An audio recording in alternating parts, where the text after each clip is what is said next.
నమస్తే, welcome to hit TV. ఈ రోజు మనతో పాటు ప్రముఖ ఆధ్యాత్మికవేత్త అలాగే ఆస్ట్రాలజర్ ముల్లపూడి సత్యనారాయణ గారు ఉన్నారు. వారితో మాట్లాడి మరిన్ని విషయాలు తెలుసుకుందాం. నమస్తే గురు. నమస్కారం అమ్మా చాందిని. బాగున్నారా? బాగున్నానమ్మా చాందిని. గురువు గారు, బ్రహ్మ ముహూర్తం యొక్క అసలైన రహస్యం ఏంటి?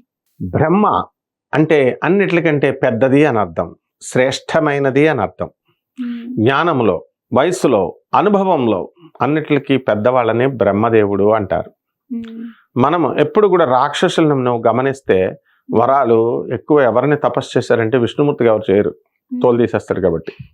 శివుడికి కొంచెం తక్కువ, బ్రహ్మదేవుడికి ఎక్కువ. ఓం బ్రహ్మదేవాయ నమః, ఓం బ్రహ్మదేవాయ నమః అంటే ఈ బ్రహ్మదేవుడు వచ్చేసేవాడు, అందరికి వరాలు ఇచ్చేసేవాడు. వరాలు ఎక్కువ ఇచ్చేస్తున్నాడు అని చెప్పేసి శివుడు విష్ణుమూర్తి ఇద్దరు కలిసి కమిటీ పెట్టుకొని ఈయన్ని డిస్మిస్ చేశారు, పవర్స్ తగ్గించేశారు బ్రహ్మదేవుడికి. అందుకనే బ్రహ్మదేవుడికి ఇప్పుడు తక్కువ. అంటే దక్ష ప్రజాపతికి ఎలాగైతే ఒక తలకాయ తీసేస్తాడు, అహంకారం వచ్చినప్పుడు శ్రీ మహావిష్ణువు కానీ శివుడు కానీ ఏం చేస్తారంటే, నా అంత గొప్పవాడు లేడు అని దక్ష ప్రజాపతి అనుకున్నప్పుడు శివుడిని పిలవకుండా యజ్ఞం చేస్తుంటే తీసేశారు. వీరభద్రుడు వచ్చి తీసి పడేశాడు. అలాగే బ్రహ్మదేవుడు కూడా నీ సృష్టి అంతా నేనే చేస్తున్నాను, రాక్షసులంతా నాకే తపస్సు చేస్తున్నారు, నో విష్ణు నో శివ, మీ అందరికంటే నేనే గ్రేట్ అంటే అప్పుడు శివుడు ఏం చేస్తాడు, మర్యాదగా చెప్తాడు వినడు. శివలింగం అరుణాచల శివలింగం లాగా వచ్చేసి టాప్ ఒకళ్ళు కింద ఒకళ్ళు, ఎవరి ముందు అయితే వాళ్ళు చూసి రండి అంటే విష్ణుమూర్తి వచ్చి నేను కూర్మావతారంలో క్రిందకి వెళ్ళి వరాహవతారంలో వెళ్ళి స్వామి నేను చూడలేకపోయాను నిజంగా చెప్తాడు. అందుకని విష్ణుమూర్తిని వదిలేశాడు బ్రహ్మ, అదే శివుడు. ఆ పైనకి వెళ్ళి బ్రహ్మదేవుడు అబద్ధం చెప్పేసి మళ్ళీ దొంగ సాక్ష్యాలు మనం తీసుకొస్తాం కోర్టులో, దొంగ సాక్ష్యాలు. అలాగా ఒక మల్లి చెట్టుని ఒక ఆవుని తీసుకొచ్చి చూసేసానని ఆవు చూశాడని తలతో చెప్పుద్ది, చూడలేదని తోకతో ఇలా ఊపుద్ది ఇలాగా. అందుకని మొగల పువ్వుని తీసుకొస్తే ఇదేమో చూశారంటే ఇది పూజకు పనికిరావు నువ్వు అని మొగల పువ్వుని, ఈ ఆవు యొక్క ముఖాన్ని మనం చూడకూడదు, వెనకున్నటువంటి తోకే దాన్నే పూజించాలి అని బ్రహ్మదేవుడు అహంకారంతో అబద్ధం చెప్పాడు. కాబట్టి శివుడు ఏం చేశాడు, తలకాయ పీకేశాడు. లేకపోతే 5 ముఖాలు ఉండేవి. శివుడు పంచాననుడు, శివుడికి 5 ముఖాలు ఉన్నాయి, బ్రహ్మదేవుడు కూడా 5 ఉండేవి. ఇప్పుడు తీసేసి చతుర్ముఖుడు అయిపోయాడు బ్రహ్మదేవుడు. వీడు ఎప్పుడు అబద్ధం ఆడకుండా ఈ బ్రహ్మదేవుడు ఒక ఇన్స్పెక్షన్ కమిటీ పెట్టి సరస్వతీదేవిని నాలిక మీద సామే వస్తు జిహ్వాగ్రి బ్రహ్మరూప సరస్వతి, బ్రహ్మ యొక్క తిష్టంతు, బ్రహ్మ యొక్క జిహ్వ మీద నిలబడుగాక అని చెప్పేసి డ్యూటీ వేశారు. సో అప్పటి నుంచి ఇంక బ్రహ్మ అబద్ధాలు ఆడడం మానేశాడు అనమాట.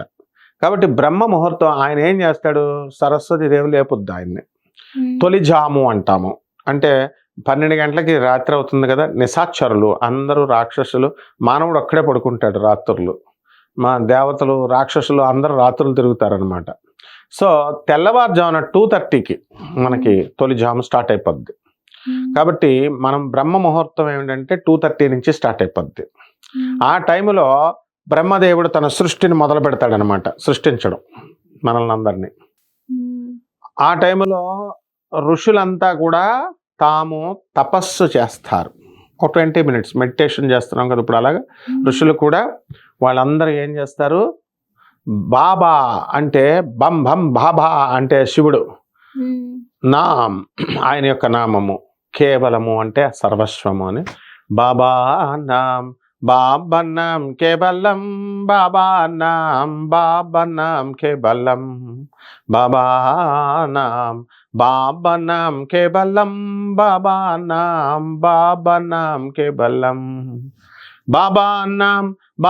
నాం కేవలం, బాబా నాం కేవలం అని చెప్పి, ఇది కలియుగాంతానికి కూడా శంభాల నగరం వచ్చేసిన తర్వాత కూడా శివుడిచ్చాడు ఈ మంత్రాన్ని, ఈ నామాన్ని జపం చేసుకోవాలా.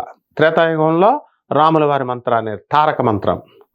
అలాగే ద్వాపర యుగంలో వాసుదేవుడిది, ఓం నమో భగవతే వాసుదేవాయ, ఓం నమో భగవతే వాసుదేవాయ, ఓం నమో భగవతే వాసుదేవాయ, ఓం నమో భగవతే వాసుదేవాయ, ఓం నమో భగవతే వాసుదేవాయ, ఓం నమో భగవతే వాసుదేవాయ అంటూ చైతన్య మహాప్రభు వీళ్ళందరూ కూడా నిత్యాయ్ వీళ్ళంతా కూడా అప్పుడు బ్రహ్మముహూర్తంలో నాట్యం చేస్తారు.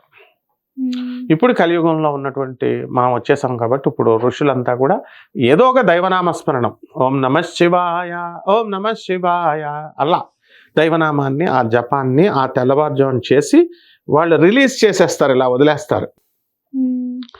లోక కళ్యాణం కోసం వదిలేస్తున్నామని ఆ టైంలో మనం పడుకోకూడదు అనమాట. లేచి మనం కూడా ధ్యానంలో ఉంటే టీవీ ఇక్కడ రిలీజ్ చేసామనుకో, ఢిల్లీలో హెడ్ క్వార్టర్స్ దూరదర్శన్ టీవీ, ఇక్కడ మనకి గ్రామాల్లో ఛానల్ పెట్టుకుంటాం కదా, ఇక్కడ వదలగానే ఇక్కడ కూడా ఆన్ చేసి పెట్టుకుంటే, ఛానల్ ఆన్ చేసుకుంటే ప్రోగ్రామ్ వచ్చేస్తుంది. అదే ఢిల్లీలో ఆఫ్ చేస్తారనుకో, రిలీజ్ చేయట్లేదు అనుకో ప్రోగ్రామ్, ఇక్కడ ఓపెన్ చేసుకున్న ఏం రాదు. అలాగే మనం ఢిల్లీలో రిలీజ్ చేసినప్పుడు మనం ఆఫ్ చేసి కూర్చున్నాం అనుకో, అప్పుడు మనకు ప్రోగ్రాం రాదు. కాబట్టి ఋషులు ఆ టైంలో వదులుతున్నారు కాబట్టి మనం కూడా తెల్లారుజామున 2:30కి లేచిపోవాలి, కనీసం 3 గంటల కన్నా లేచిపోవాలి. లేచిపోయి కూర్చొని మనం కూడా ధ్యానంలో కూర్చోవాలి. కూర్చున్నప్పుడు వాళ్ళు ఇలా వదిలేస్తారు. వదిలేసినప్పుడు ఆ యొక్క తరంగ దైర్ఘ్యాలు అవన్నీ మనం రిసీవ్ చేసుకుంటాం. అప్పుడు మనకి మంచి జరుగుద్ది, పాజిటివ్ వైబ్స్ వస్తాయి. ఇది బ్రహ్మరహస్యం అనమాట. అందువల్ల బ్రహ్మముహూర్తంలో లేవమంటారు. మనం ఎక్కడ లేస్తాం, గురకలు పెట్టి పడుకుంటుంటే, అందువలన పోటీ పెట్టుకుని మరి గురకలతో. కాబట్టి ఇప్పుడు ట్రెండ్ మారింది. అంటే 2:30కి లేవాలన్నారు కదా, 2:30 నుంచి ఏ టైం వరకు ఉంటుంది? ఎగ్జాక్ట్ 2:30 ఉండాలా? ఎగ్జాక్ట్ 2:30 ఉండాలి.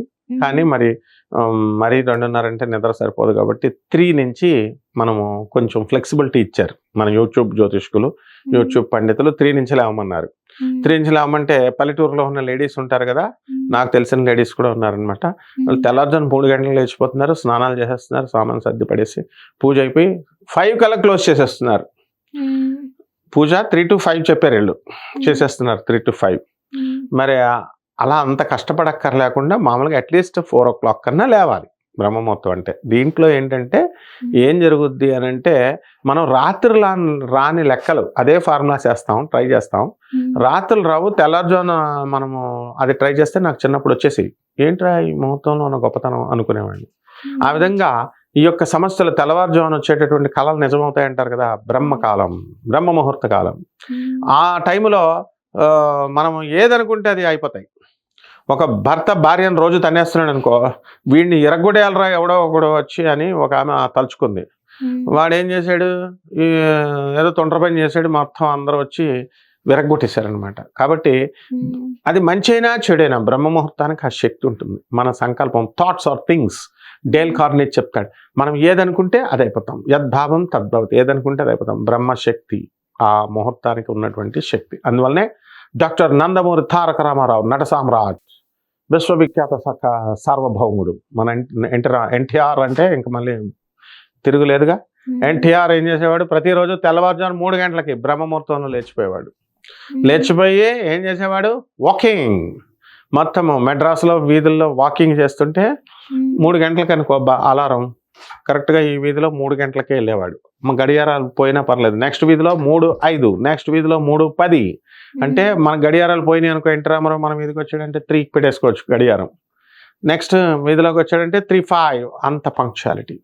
బ్రహ్మ ముహూర్తంలో నిద్ర లేచినటువంటి మనగాళ్ళు భారతదేశంలో కాదు, ప్రపంచ చరిత్రలో ఇద్దరే ఉన్నారు. ఒకటి నందమూరి తారక రామారావు ఎన్టీఆర్, మన సీనియర్ ఎన్టీఆర్, అండ్ 2 మన అమాయకుడైనటువంటి మన బాలయ్య బాబు వాళ్ళ అబ్బాయి. రోజు తెల్లవారుజాము 3 గంటలు లేచి పూజ చేసేస్తాడు కంప్లీట్. అందువల్ల తండ్రి కొడుకులు వీళ్ళిద్దరూ బ్రహ్మ ముహూర్తాల్లో పెట్టుకున్నారు కాబట్టి వాళ్ళ జీవితాలు చక్కగా హ్యాపీగా మంచి కీర్తి ప్రతిష్టలతో వెళ్ళినాయి. మనం కూడా వాళ్ళని మన గురువులు కాబట్టి వాళ్ళని మనం అనుకరిస్తే మనం కూడా అలా క్లిక్ అయిపోతాం. వన్స్ పూజ అయిపోయాక పడుకోవచ్చు అని ఇంకా పడుకునే ఉంటారు, అది కరెక్టేనా గురుగారు? కరెక్ట్ కాదు. ఒకసారి మళ్ళీ తెల్లవారుజాము, ఇప్పుడు సత్యనారాయణ స్వామి వ్రతం మన హైదరాబాద్ నుంచి ట్రైన్ వెళ్తుంది, గోదావరి ఎక్స్ప్రెస్, ఇవన్నీ కరెక్ట్గా 4 o'clock 3:30 దింపుతుంది అది అన్నవరం స్టేషన్లో. అందరూ దిగుతారు, స్నానాలు చేసేస్తారు, సత్యనారాయణ స్వామి వ్రతంలో కూర్చుంటారు. మన పంతులు గారు సామూహిక పూజ గ్రూప్ గ్యాంగ్ పెడతారు. పూజ చేస్తుంటే అక్కడ పంతులు గారు చదివే మంత్రాలు వినరు, వీళ్ళు నిద్ర వచ్చేస్తూ ఉంటుంది. వీళ్ళందరూ కునుకుపాట్లు పడతా ఉంటారు. ఒకటి వింటారు, మళ్ళీ పంతులు గారు ఓం అని అనగానే ఓం గణాన అంట్వా అనగానే మళ్ళీ ఉలుక్కుపడి లెగిస్తారు. అలాగనమాట. సో ఈ యొక్క నిద్ర అనేది మనిషికి అవసరం కాబట్టి ఆ రోజు అలా ఉంటుంది. మన ప్రతిరోజు డైలీ ప్రోగ్రామ్ నువ్వు అడిగావు కాబట్టి పూజ బ్రహ్మముహూర్తంలో పూజ అంతా అయిపోయిన తర్వాత ఎట్టి పరిస్థితుల్లో కూడా పడుకోకూడదు. పడుకుంటే మళ్ళీ మనం రొటీన్ కార్యక్రమాలన్నీ కూడా భంగం అవుతాయి అండ్ ఎక్కువసేపు పడుకుంటూ పోతాం.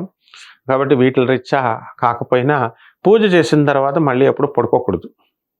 అందువల్ల చక్కగా అందుకనే లిమిటెడ్గా మరీ 3కి లేకపోయినా 4కి లేండి. మరి మనం బాలయ్యబాబు లాగా 3కి, ఎన్టీఆర్ గారి లాగా 3కి కాకుండా మామూలుగా 4కి లేవచ్చాం. ధన్యవాదాలు గురువు గారు, చాలా చక్కగా వివరించారు.